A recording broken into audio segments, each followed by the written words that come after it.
Kids, we had a great episode for you. We're talking AB news, Zeke signing, and we are back for our college pick'em. So let's go. And welcome to Trophy Kids, presented by Bad News Media. It is September 6th, and the Friday crew is back. How are we doing today, sir? Football is back. It's a great day. It is a glorious day. We got Packers-Bears currently ongoing as we're recording.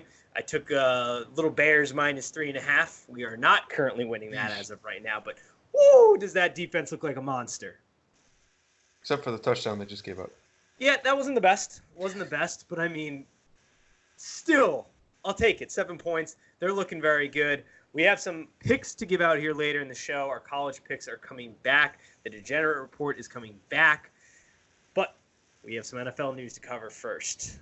The one and only Mr. Showtime himself at this point, Antonio Brown, is making big waves again. News coming down today that he almost got in a fist fight with Mike Mayock, wanted to hit him in the face. Vontaze Burfict, the surprise of the story there, acting as the peace broker, voice of reason, not something you hear very often. And they're looking like they're going to suspend Antonio Brown. What are we thinking about what's going on down in Oakland? I do not think Antonio Brown's going to play another down of football. You're insane. It's getting crazy. You're think insane. I'm insane? Yes, you're insane. I'm insane? Have you seen what's happening? That man is a top 3 wide receiver. Here's where he's going to play somewhere. Somebody's going to pick him up. Because right now, here's what I think's about to happen. First off, where are this man's friends? Antonio, if this was any one of my friends and this was happening, I'd be calling a fucking intervention like today. We'd be getting somebody on the phone. We'd be going over to the house. I don't know where this man's friends are, but they need to show up. Second point, John Gruden does not care about any of this. He wants his stud wide receiver, because what people forget is John Gruden put up with Keyshawn Johnson. Keyshawn Johnson is not half of the player of what AB is right now, but he also didn't have half the spectacle. But at the end of the day, John Gruden cares about production. He knows AB on the field is arguably probably the 3rd best wide receiver in the league, I would put at this point in time. I go Hopkins, Jones, then AB. So he's going to want production. Mike Mayock has obviously gone a little too far off the deep end. Well, not off the deep end. He did the right thing by you have to find him. You have to treat your player like another member of the 53 roster while you could still support him. But now he's in a position where he's got to suspend him. That relationship is obviously tarnished. So I think there's about to be a Game of Thrones level power struggle between AB and Mike Mayock, and it's ultimately going to come down to John Gruden. Who does he want? Who does he want to keep? I think at the end of the day, he's taking AB over Mike Mayock. I may be wrong about that, but I think he's taking AB. And then if he doesn't take AB and they void that contract due to the suspension, I think somebody will pick him up and play him in the free market. That's what I think is going to happen. That's fair. I don't think he's going to play it down in football again. Was a little bit of a hot take, and I didn't believe it when I said it. I think that is as well. It was a big overreaction because yeah. I think Mike Mayock's crazy. He's trying to do what a coach would try to do. Yeah. He's trying to save Al Davis money, which apparently I don't know why. I mean, you know, for all intents, who? Mark Davis, not Al Davis. Whatever. Leave me alone. You know, it's been a long day. It's week 1 for us here on the Friday crew. We're restarting. Anyways, yes. So Al Davis, but I mean, the whole thing is crazy too because John Gruden basically hired Mike Mayock. Yeah. And John Gruden wants Antonio Brown to play football for him. He doesn't care what's going on. He wants everything to get straightened out, and he wants Antonio Brown on the field. Oh yeah. You know John Gruden right now is pissed off, flipping through the Oakland Raiders offices because at the end of the day, he likes Mike Mayock. He's put together a pretty talented roster. I mean, there's some real talent on that team. It's a lot of potential danger personalities on that team, but there's some talent on that squad. He doesn't have to go out and find a coach, so that was easy off his. He can just focus on finding playmakers. You've got a huge playmaker in Antonio Brown. That cannot be denied. You got a quarterback who absolutely needs that playmaker to survive. Otherwise, Carr's probably on his way out of that organization. So I think at the end of the day, Gruden, all he cares about is production. That's all he's ever really cared about. So he's willing to take on this personality. He's willing to take on this guy who obviously has something going on outside of just because this isn't rational. What's happening is not what happens with a rational person. So there is something else going on here. The Oakland Raiders need to step up. His friends need to step up. Somebody needs to step up and intervene on this man's part before somebody gets hurt. But at the end of the day, I think AB will be playing football because that talent cannot be denied unless AB decides he no longer wants to play football, which may also be the case. He might be that dude who's breaking up with the Raiders before the Raiders can break up with him because he's done with football and breaking up with football and over it. That's kind of why I said my initial point, because he's crazy. He has lost his mind. So I do think there could be a possibility that he never plays football again, and that's simply because he's decided he doesn't want to play football. Yeah, I think ultimately that's the only way he doesn't play football, is if he has decided that he no longer wants to play football. This is what a person does when they're like, I no longer want this, but I don't want the really kind of other people to do it, so that they're self-destructing behavior kind of thing. Not a healthy thing to be doing, but it's self-destructive behavior. That, at the end of the day, that will be the only reason this man is not playing football on Sundays, I think. If he decides he wants to play, there's going to be a team for him, whether it's the Raiders or somebody else, especially in the NFL, in a game where people are getting injured at a higher rate. Somebody is going to want this talent out there to support a quarterback, and they are going to take the flyer on Antonio Brown, as well as they're probably not going to have to pay him big money anymore because he's going to have to take what he can take at this point. I don't believe that. I think he'll only play football if the money's right, which the money will always be right. I don't think that there will ever be I don't think there will ever be a problem for AB to get big money from a team, no matter how he's acting. He's that kind of a talent. Yeah, that's not an incorrect sentiment or sentiment. I like how you got between sentiment and statement and just couldn't figure out the right word. My eyes were glossing over to the TV over there, watching Mr. Aaron Rodgers here. All right, hot start. Let's move on to the Zeke. Start. Yeah, great radio here. But in other NFL news, Dallas Cowboys have decided they're going to pay, 7 guys. They're going to put a team together of 7 people. Everybody seems to be getting paid. The bet's got to be that the salary cap is going to go up, which it will go up. But the big news, Zeke Elliott, 6 years, $90 million, half of which is guaranteed, the highest paid running back ever on guaranteed money. How are we feeling about the Zeke signing?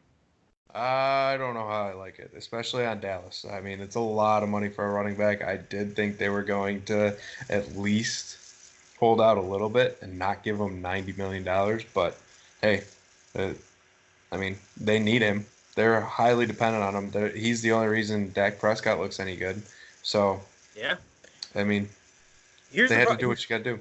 Here was the problem always with paying Zeke. I think that Zeke is he's arguably obviously in the top 5 probably running backs right now. I don't believe he's the best running back. I don't believe he's the second best running back. Maybe the third best running back in the league. We could debate that if we wanted to. But at the end of the day, the Dallas Cowboys have a lot of people they have to pay.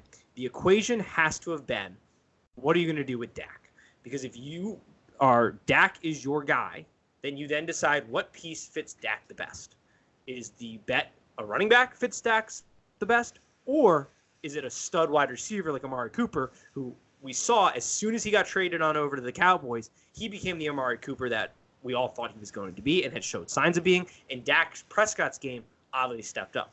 So right now I would assume the evaluation is Zeke's what's best for Dak's overall growth if the bet is on Dak, which I think is the wrong bet to make, but they're kind of stuck with what they got. I would think about maybe going out and getting a veteran quarterback and then maybe going and draft a guy, because I don't think Dak is the answer long term. I think he's only as good as the assets you put around him. He is not going to make the assets better at the end of the day. But that's the evaluation. And I guess the evaluation came down to Zeke is the better player for Dak. Zeke's a better player for this team, which is hard not to deny that because he is a very special talent. Once again, not the best back, even though he thinks he is. I think that belongs to Barkley out in Giants land, and then maybe Alvin Kamara down in Saints land. But, that is what it is. But that is what I think the evaluation is on this contract. I don't disagree with that. I think I do see what you're saying, and I do agree that kind of Zeke will be worthwhile to the team regardless of who's there. So regardless of whether or not they can re-sign Amari Cooper, re-sign Dak Prescott, Zeke is always going to give you value if they re-signed him. But to your point about bringing in a veteran quarterback, have you seen some of the veteran quarterbacks out there? Yeah, I mean, it's not great. I'm not going to deny the market ain't great, but it's a guy that gets you by for a year until you can have somebody you draft coming along. Dak ain't exactly great either, I don't think. And the problem is the argument could be made behind that offensive line that you could have gotten a half-decent running back, still had a good run game, paid Amari Cooper, and then had a good pass game and be well balanced. But now you have a ton of money getting sucked up by the Zeke contract, and you've had to pay all these other guys because you had to have an edge rusher, so you paid Lawrence. You had to have the offensive line, so you've taken care of the offensive line, who definitely need to be taken care of. You've taken care of a bunch of guys. You've taken care of Zeke. There's only so much money to go around. So, in the long term, this could work out because they're kind of paying the right positions outside of that running back position because, as we've seen in the NFL, you don't necessarily need a great running back to win. But he is a damn good running back. Yeah, I agree. Yeah, so I don't have much more on that. You covered that pretty well. I know. My football brain is on. The muscle has been flexed. We're back in football season. We're ready to go. But let's get to what the people want. That is our Pick'em series. We are back for college picking. As I stated on the last show, it has been a rough go-around for me. I haven't been able to buy a win since the 3:30 slot on Saturday started in college football. I have not won a single game since. I have not had a good go around it. I broke some rules as far as having a little drinks and then doing a little live betting, which Oregon screwed me on. That's neither here nor there. I started off the season 7-0. We're trying to get back to that record. So we'll start off right off the top. I got an under here for you. Or I apologize, not an under. I got an over here for you. One of my favorite teams over the last couple of years, the Men in Orange. Good old Syracuse 21 going down and playing Maryland, who kicked the crap out of a team last week. Over is at 58. I think that is a good over to take. I think that there will be some, I'm thinking 30s range, game like 33-30, final score type of deal. I think that this is going to be heavily offense, and I like the over here in the Syracuse-Maryland game. I do not hate that. And that was the first game I was looking at. I was not looking at the over-under. I was looking at Syracuse here. Syracuse is the underdog. I bet on them a lot last year. But the line has moved quite a bit. Quite a bit. It started at 2.5. It went down to 2. Now it's down at 1.5. They're 1.5 point underdogs to Maryland. There's obviously some money coming in on the Syracuse side, and they're trying to readjust. So I do like Syracuse. It's telling you something there when the line moves like that. Look, great coaching staff. Yeah, they don't have the quarterback they had last year in Dungy, but still a good guy there. I love my Men in Orange. They've been a great bet for me. Almost every time I go to that well, I come back a richer man. So I'm going to that well. I like that you're going to that well. We are in on the Syracuse Orange, which last year wasn't a great sign, but I feel like this year is going to be a turnaround luck. I like that over. I'm glad you're on that line. Here's a fun one for you. Miami UNC. I love Miami here. This might honestly be my lock of the week. Hell, I'm going to make it my lock of the week on the fly. Yes, Miami does not have a good offensive line as we saw against Florida, but guess what? UNC ate Florida. Yeah, they won against South Carolina last week, but anybody who watched that game with 2 eyeballs knows that wasn't a great game for UNC. I like that Miami has had some rest to really work on the offensive line. I think they come back better, stronger, faster. I think that offense starts to get some traction. I love the Miami defense. I think they're going to eat UNC alive. Mac Brown is not dancing this week. I am taking Miami at a -5 this week. Go Hurricanes. Interesting. Because I wrote down UNC, but after that, you pretty much talked me out of that. It's the magic of Nate, people. It's the magic of Nate. Oh, Nathaniel, you're getting me on the wrong side of betting here. Look, I like them. When we agree, things never go well. It doesn't go well, but the only flaw in Miami's game when you watch that Florida game was that offensive line. That's it. If that offensive line plays half decent, they probably win that football game.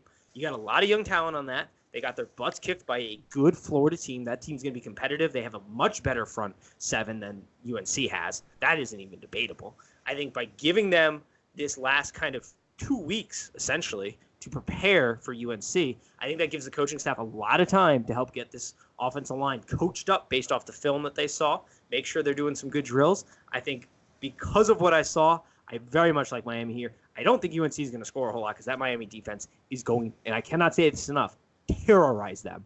So I do like Miami here because really that hole is that offensive line. That offensive line gets shored up even a little bit. That team is a much different team down the line. All right. Well, I like that one now.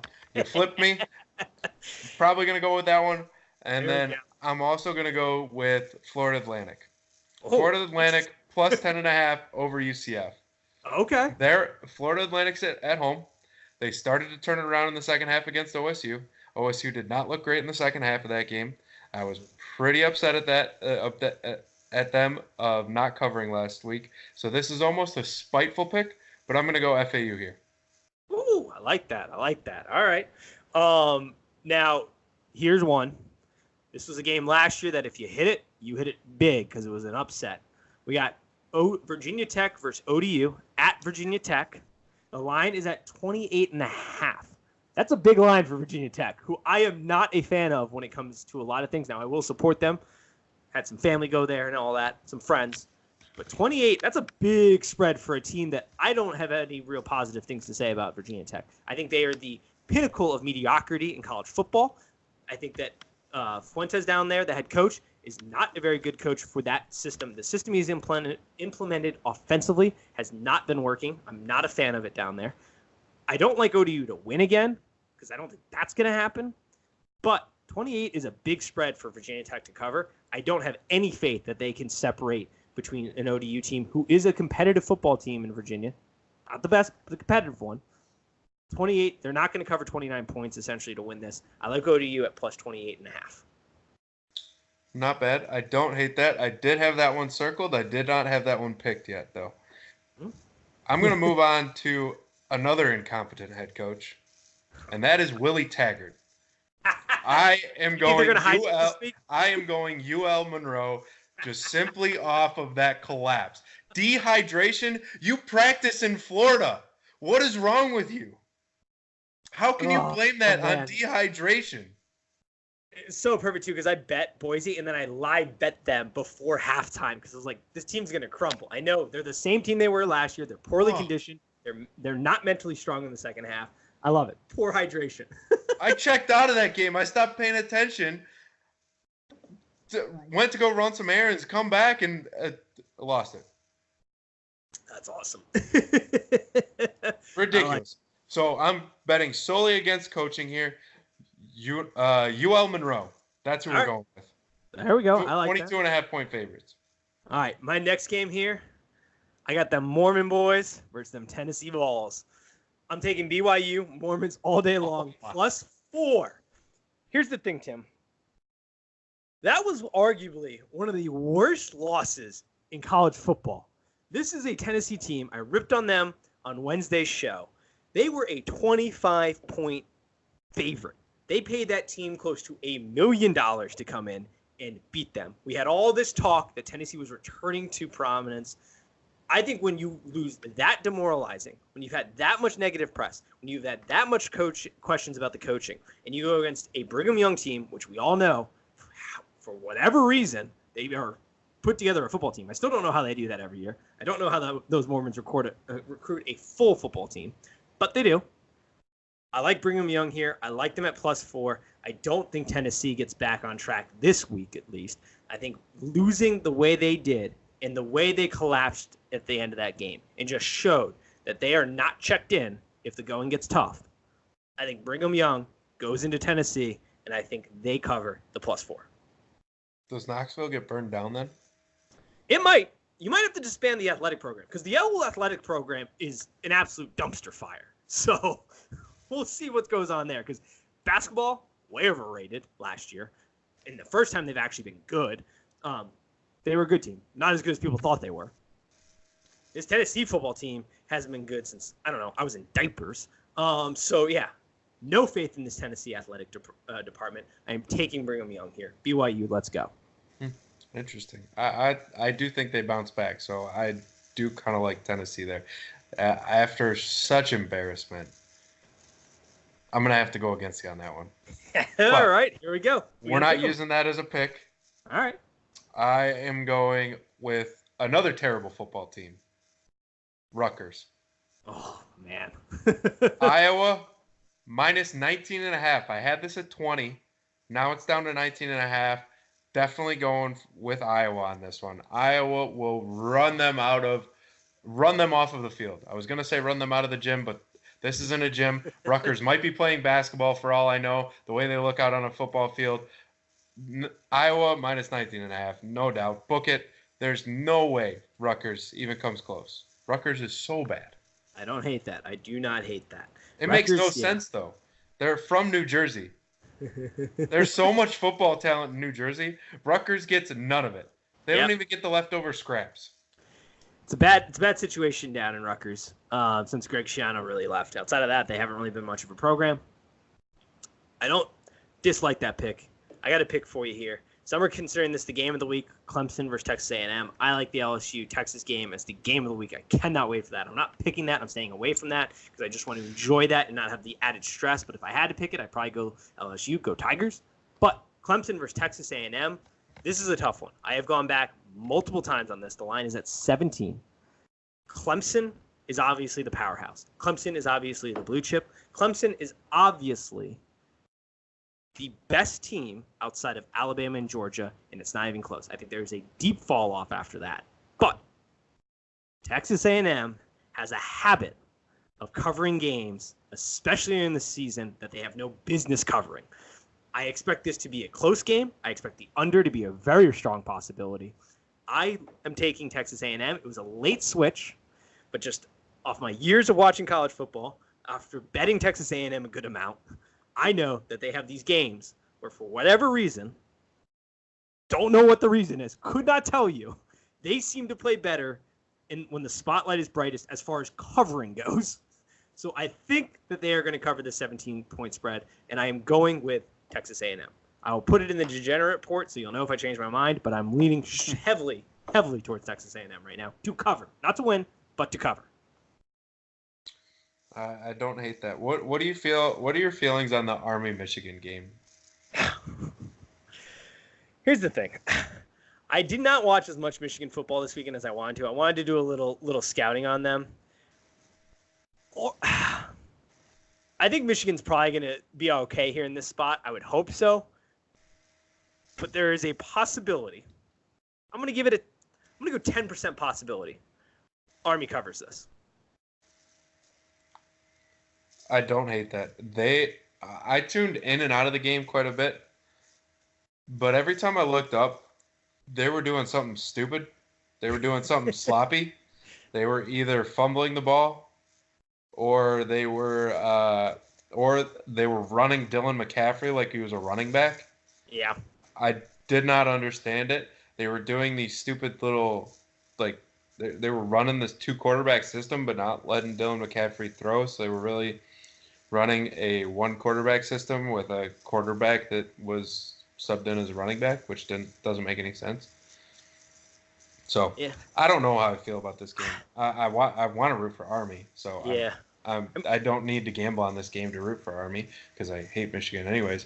But, the 22 points is a lot. I mean, that's a lot for a Michigan team who's had an offense stuck in the 1920s since Harbaugh's been there. But as people keep telling me, it's a new look offense, new offense coordinator. He's not having as much kind of play calling power, hardball.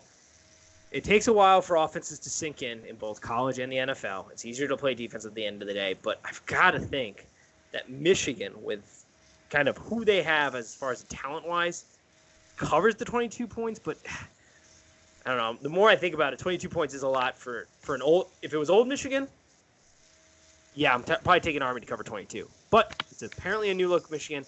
Once again, I wouldn't take too much credit into what I'm saying right now because I did not watch as much Michigan football last week as I wanted to. I'm definitely going to be tuning into this game, so I'll give my honest take on Michigan next week. So make sure you tune in. But not terrible. You know what? No, I'm flipping on this one. This will be one of my picks. Michigan.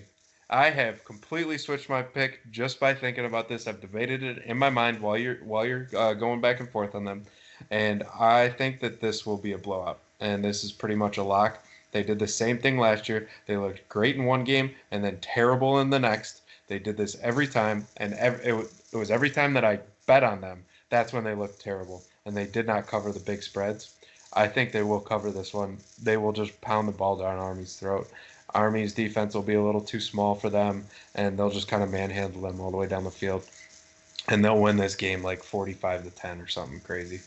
All right. We can take that. Now, those are all my picks here, but I will, little word to all the degenerates out there, the Hawaii game, if you're chasing it down the line, Hawaii at Oregon State, they are on island. It's only -6.5. We are now getting all those games, thank goodness, to Facebook. That's an interesting line. That's a little juicy. I like that Hawaii minus 6.5. So if you need one, check it out. See how you feel about it before putting it on there. But I do like that. I do think Hawaii puts them some points on Oregon State, on Island. I like Hawaii minus 6.5. That's my last pick of the day. All right. Well, you had me scroll down to the late games, and if you're looking for another one to take, I'm looking at Washington. Washington minus 14. I love Jacob Eason. I liked him at Georgia. He can sling the ball around. He can put up points in numbers. He can throw 50 passes a game, and just sling the ball down the field. I like Washington minus 14.5. There's no way I'm going to remember all these picks. I'm going to have to listen back just to even try and find what I threw out there in this one. I am a big Jacob Eason fan, but that's not a bad lineup we got here for you week 2. So we'll be back with you next week to see what's going on there. But as always, peace.